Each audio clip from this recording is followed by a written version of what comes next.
ఏ రంగం బాగుంది మీరు వచ్చిన తర్వాత?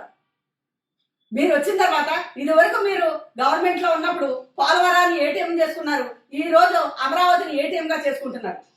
అమరావతిని కూర్చొని చూపించుకుని ఎక్కడెక్కడి నుంచి అప్పులన్నీ తీసుకొచ్చి ఆ భారాన్నంతా భావితరాలకు కూడా నెత్తి మీద వేసి మీరు చేస్తున్నారు. అమరావతిలో ఆ తుప్పలో చెట్లు కొట్టడానికి మనం 35 కోట్లు అయితే ఇప్పుడు మళ్ళీ ఇంకొక 45 కోట్లు మీరు విడుదల చేశారు. ఎవరు బాబు గారి సంబంధం మొత్తం దాని మీద పెడుతున్నారు. అలాగే 450 కోట్లట మళ్ళీ వరదలు వస్తా నీళ్లు తోడిపోయడానికి.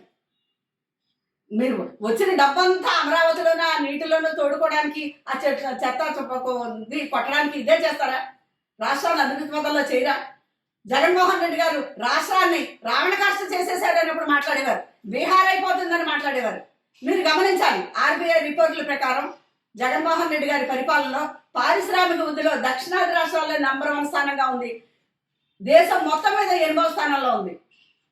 తయారీ రంగం తీసుకుంటే జగన్మోహన్ రెడ్డి గారి హయాంలో దక్షిణాది రాష్ట్రాల్లో నంబర్ 1 స్థానంలో ఉంది. అలాగే దేశం మొత్తానికి తీసుకుంటే 5వ స్థానంలో ఉంది. ఇదంతా అభివృద్ధి సంక్షేమాన్ని కూడా 2 కళ్ళుగా ఆయన పరిపాలించారు.